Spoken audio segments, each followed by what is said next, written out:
Well, good morning.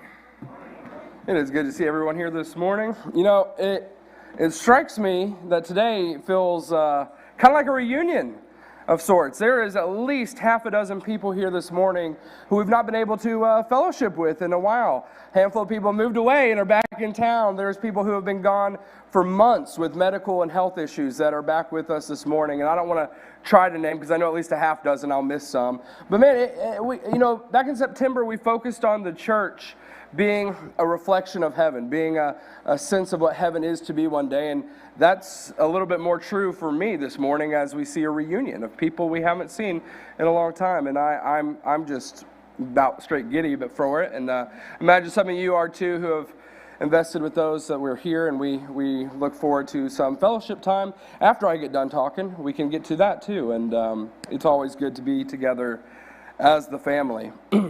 Well, so I know Halloween's over. I know it's no longer October. It's no longer spooky season. But there's still skeletons up in my neighborhood. I don't know about yours. So I figured we could do at least one more week of our Monsters series, looking at these villainous monster-type people in the Bible and trying to gain some positive spiritual lessons from them. And so one of the last monsters I wanted to look at is this kind of... Somebody, I think Delaney made this comment, a Bonnie and Clyde type duo in the Old Testament. This husband and wife who worked together to steal, kill, and destroy as many people and as many things as they needed or wanted to, with no regard for anyone outside of themselves. And we're introduced to this couple in the book of 1 Kings. 1 Kings starting in chapter 16. In the 38th year of King Asa, king of Judah, Ahab, son of Omri, became king of Israel, and he reigned in Samaria over Israel for 22 years. Ahab, son of Omri, did more evil in the eyes of the Lord than any of those before him. He not only considered it trivial to commit the sins of Jeroboam, son of Nebat, but he also married Jezebel, daughter of the Ethbaal, king of the Sidonians, and began to serve Baal and worship him. He set up an altar for Baal in the temple of Baal that he built in Samaria. Ahab also made an Asherah pole and did more to arouse the anger of the Lord, the God of Israel, than did any of the kings of Israel that came before him. So this little passage of 1 Kings that we're stepping into this morning is more or less just a genealogy of the kings that we see in Israel and Judah. Remember, there was a civil war that split the kingdom prior to this, right? And when you look at Israel's kings, they're all evil, okay? It's just a listing of, well, this guy became king, lasted for this long, did evil in the eyes of the Lord, and then died, and he reigned this bit. Some of the worst kings get little anecdotes, a little extra paragraph describing some of their sins, describing some of their horrible leadership, but then it briefly moves on to the next king. That all ends at 1 Kings 16:29, because we get this typical anecdote of Ahab, this new king, but then we get chapters worth of stories describing all the horrible things he did. As evil as all the previous kings had been, including, it even says Jeroboam up there. Because up to this point, Jeroboam was the standard. He was the one who split the kingdom. He was the one who split the kingdom and instituted idol worship and a handful of other really evil things. After this story, when they talk about evil kings, they say he walked as Ahab did. No longer Jeroboam. This is the new litmus test for evil kings. It says that the things he did made the sins of previous evil kings look trivial. But one of the specific black marks on his record that's listed, it says something that he also did, so it's just inherently wrong, was that he married Jezebel, okay? Or Jezebel. I had this Old Testament professor at Lipscomb who, whenever he said her name, would like Jezebel with a sneer, which fits, okay? I mean, that is exactly how she should be known. You see, even though I started working on a Bonnie and Clyde duo type sermon, frankly, it kind of changed and evolved into a sermon on Jezebel alone. You know, Ahab was evil, and everyone's responsible for their own evils, right? But when you look at Ahab's wrongdoing, frankly, it's oftentimes puppeteered by Jezebel behind him. She was his motivation. She was his encouragement and leader for a lot of the evil that he did. You've heard it said that behind every great man is an even better woman, right? And I think that's true. I found that to be true in my life. But in this story, you could say that behind Israel's evilest king was an even worse woman encouraging him to do it. You know, Jezebel, she came in and she not only encouraged idol worship. And she was not an Israelite. She was from the Sidonians, the Syrophoenicians, who worshipped Baal religiously, obviously. But she came in and she not only encouraged idol worship like other evil kings had done, but she dictated idol worship, specifically Baal and Asherah. She said that they would be the only gods that would be allowed to be worshipped in their kingdom. In chapter 18, we're told that Jezebel had her people hunt down, literally hunt down the prophets of the one true God and kill as many as they could. And it was honestly just a massacre of the people who served the one true God, the God of Israel's history. In fact, as in chapter 18, as we continue to get going, Elijah's kind of the main antithesis to Ahab and Jezebel. He's their main confronter in these stories. He thinks that he's the last prophet left. He saw the devastation, frankly, the genocide they committed against the servants of God, and he believes that he is the last prophet left. It turns out God had saved another 100 that were tucked away in caves by a servant named Obadiah, but it was just a complete massacre. You know, it's one thing to turn your back on God. It's another thing to encourage other people to turn their backs on right faith and abandon God. But to go down the tunnel of evil so far that you are killing those systematically that follow the God of light and life, that's a twisted person. And that's who we have in Jezebel. It doesn't say that Ahab did it. It says in chapter 18 that Jezebel ordered the massacre of the prophets of God. And we see this evil continue to be fleshed out for the rest of the books of 1 Kings. Like I said, these two, they get a lot of screen time, okay? Their evil merits them a lot of stories and a lot of screen time. Or depending if you're reading on your phone or not, paper time, I guess. Chapter 18 specifically is an incredible story. It was one of my first sermons back when I was just an intern here at the Centerville Church of Christ. As far as things go, you'll probably get a sermon on it every 3 years or so, just because it's one of my favorites. It's an incredible story about the power and the faithfulness of God against a domineering evil in the world.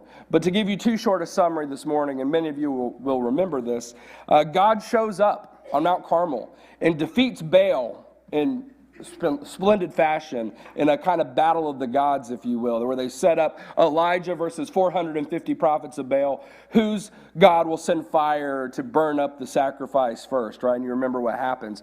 God shows up and wins in an obvious way. And then Elijah leads all of Israel to put to death the 450 prophets of Baal that were there. It's the beginning of one, justice for all the murder of the prophets of God, right? But also the beginning of a cleansing for Israel to return back to God and abandon the false gods that they had so thoroughly adopted. And when that happens, and it's a powerful story. It's this climactic ending where God reigns victorious. The prophets of Baal are dead. Baal is shown to be a joke. So how do you think Ahab and Jezebel move forward in that? Because they've been thoroughly defeated, right? In chapter 18, Ahab and Jezebel have been thoroughly defeated. Their God has been proven to be a joke. The hundreds of prophets are dead. The people have turned their hearts back to the true God. You know, all this happens, and you've got to concede defeat at that point, right? I mean, when all your prophets fail and the God you've devoted your life to turns out to be a joke, you got to give up. Well, apparently not, okay? Because the first verses of chapter 19 tell us that Ahab told Jezebel everything Elijah had done and how he had killed all the prophets with the sword.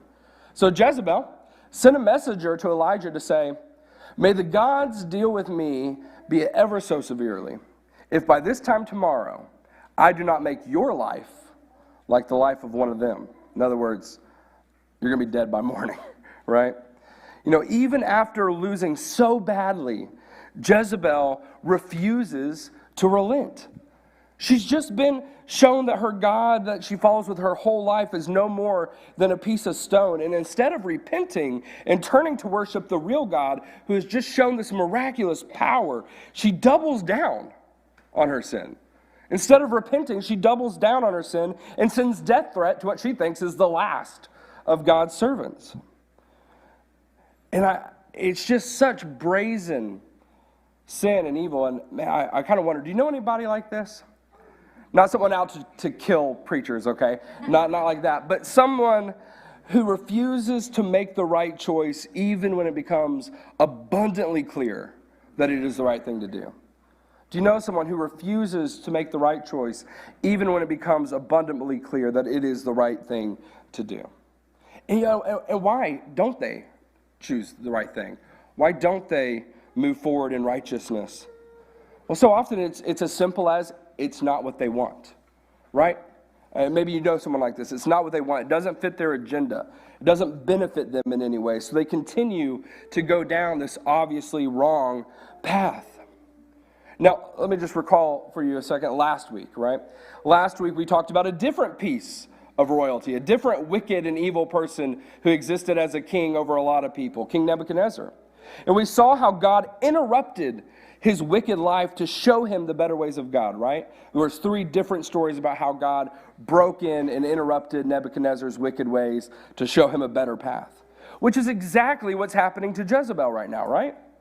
Her God has just been humiliated. Her false prophets have just been killed. This is her moment to repent, to make a positive response, and so on. And Nebuchadnezzar did that. He repented when he saw God's goodness. He chose to turn from his evil and do what was right when it became obvious to him by God's goodness. Now, many of those changes of heart were short-lived, as we saw, but he at least responded positively. Now, Jezebel, she doesn't even try. She doesn't even try. She's flat out defiant in her decision to choose evil. So much so that when God is so clearly right in front of her, shining so bright, she is completely blind to that goodness and to that way of life. It's like she's putting on blinders so that she can continue to rage in this battle that she knows she's going to lose. And I think most of us know someone like this, someone who puts on blinders and will trench themselves in to bad decisions because doing the right thing just doesn't give them what they want, right? I can think of some people, and I know Jezebel's an extreme example here, but people who put on blinders and refuse to accept truth as truth, refuse to accept life and light as light and life, because if they chose it, they wouldn't get the things that they want. And sadly, such selfishness, and selfishness might be an awfully mild word for what we're describing here, it often leads to their own downfall. And as the story goes on, we see that this selfishness, Jezebel's selfishness, this anything goes attitude involves more than just her religious idolatry. It happens in her personal life as well. And ultimately, it does lead to her death. This story we're about to read, we're not going to go all the way to show how it leads to her death, but it does. I just want to read this story that the Bible brings up this story quite a few times, and it doesn't get a lot of time in classes or sermons and stuff. And this is in 1 Kings chapter 21. Sometime later, there was an incident involving a vineyard belonging to Naboth the Jezreelite. The vineyard was in Jezreel, close to the palace of Ahab, king of Samaria. And Ahab said to Naboth, "Let me have your vineyard to use for a vegetable garden, since it's close to my palace. In exchange, I will give you a better vineyard, or if you prefer, I'll pay you whatever it's worth." But Naboth replied, "The Lord forbid that I should give you the inheritance of my ancestors." Now, just to interrupt for a second, that's a Levitical law, okay? What he's doing here is choosing to follow the one true God of Israel. He's choosing to obey the Old Testament laws that he's been raised on. The word he uses there for Lord is the word Yahweh, the God of Israel. He knows where Ahab stands, and he is standing up for what he believes and what we believe today. So Ahab went home, sullen and angry because Naboth the Jezreelite had said, "I will not give you the inheritance of my ancestors." He lay on his bed sulking and refused to eat. Real mature king, right? His wife Jezebel came in and asked him, "Why are you so sullen? Why won't you eat?" He answered her, "Because I said to Naboth the Jezreelite, 'Sell me your vineyard, or if you prefer, I'll give you another vineyard in its place.' But he said, 'I will not give you my vineyard.'" Jezebel, his wife, said, "Is this how you act as king over Israel? Get up and eat. Cheer up.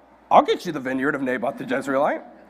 So she wrote letters, listen, in Ahab's name, okay, placed his seal on them, which was not legal even for the queen, and sent them to the elders and the nobles who lived in Naboth's city with him.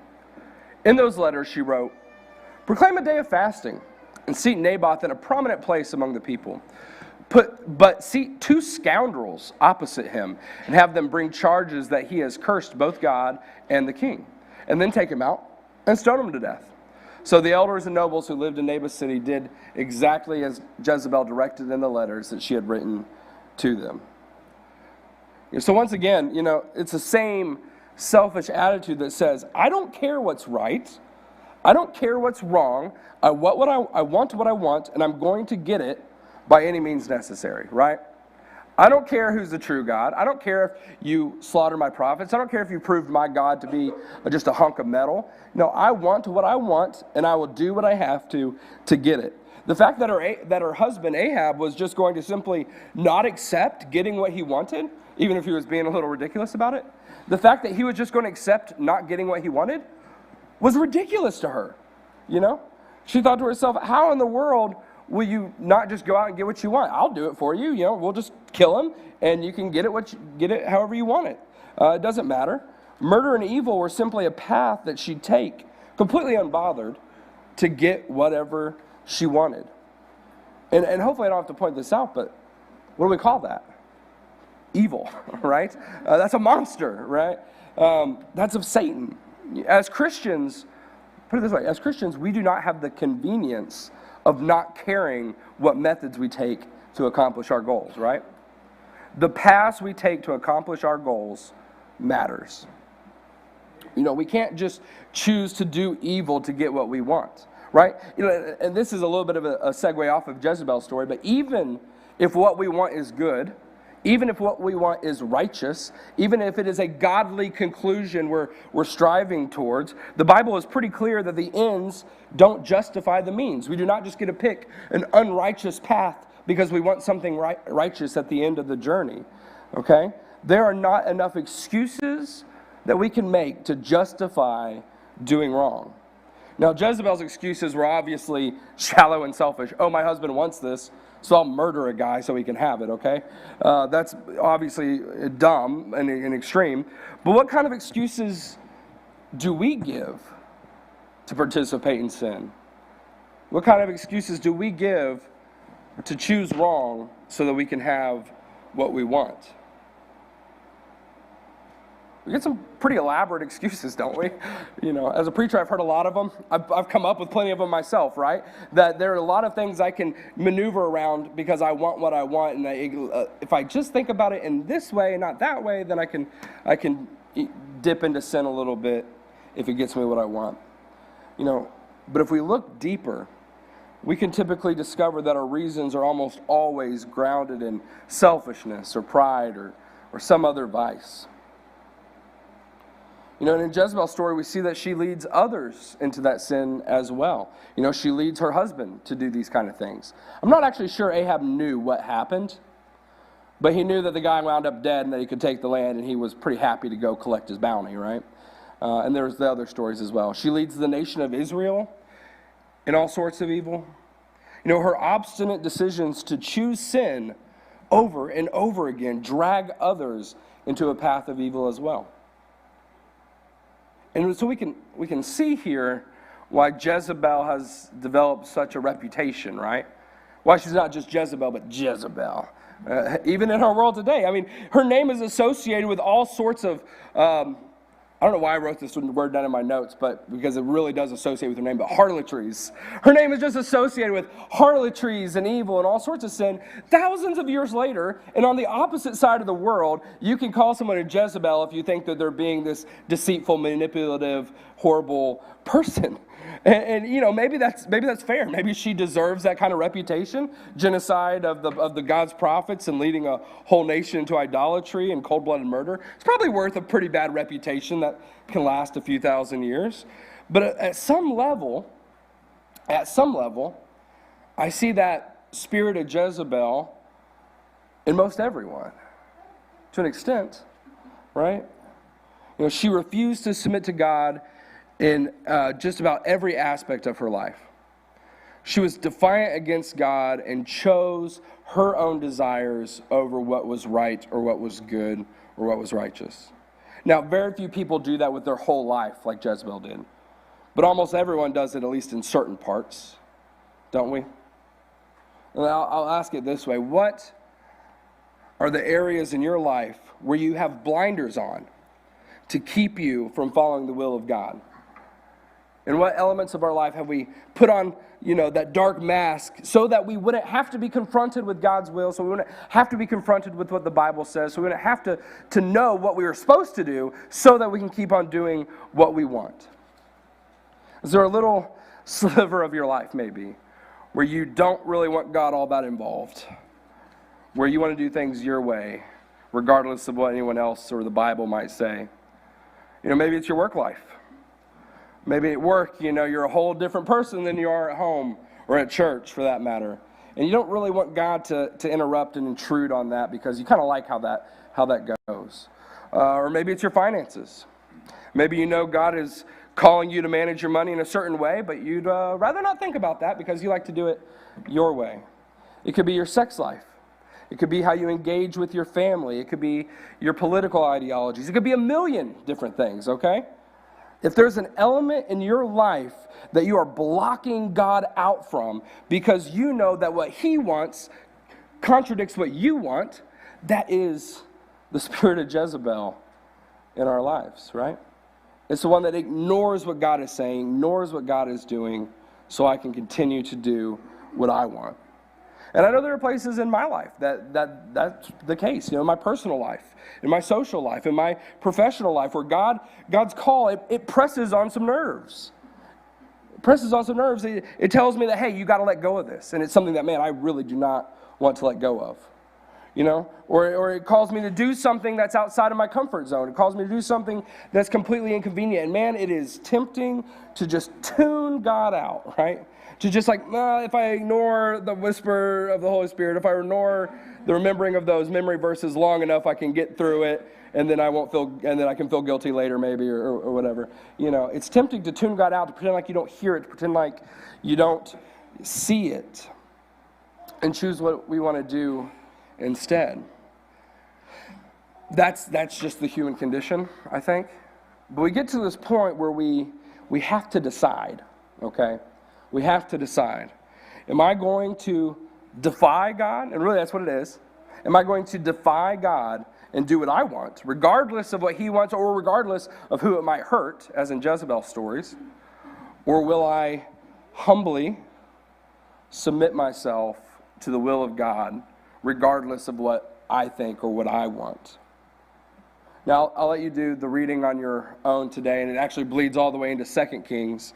But you'll find that Jezebel's decisions to put herself above the ways of God, above the commands of God, and above the concerns of other people, it leads to pain, and it leads to death. But we're told over and over again in Scripture that if we place our lives, that if we place our souls in the hands of God, we will rest in victory, right? There is nothing I can want more in this life that will satisfy me more than the reward of following God with my life, right? Jezebel wanted her religion to be king. She wanted Elijah, who made her life hard, to go away. She wanted her husband to have a nice little vegetable garden, okay? And so she chose evil to get those things. The rewards and the costs in eternity far exceed the annoyances or our desires in this life. And we have to recognize that when we make our decisions. There are areas of my life that I need to hand over to God. I recognize that. And I'm certain that there are areas in your life that need to be given over to God as well. And I want us to recognize that, as difficult as that can be sometimes, we can do that in full confidence that God works for the good of those who love Him. Whether you see the good in the ways you want to right now or not, He works for the good of those who love Him. If you're here this morning and maybe you have been fighting to keep God out of certain parts of your life, maybe you've been fighting to keep Him out from your soul and you're ready to make your life His today, we invite you to take that opportunity right now as we stand and as we sing.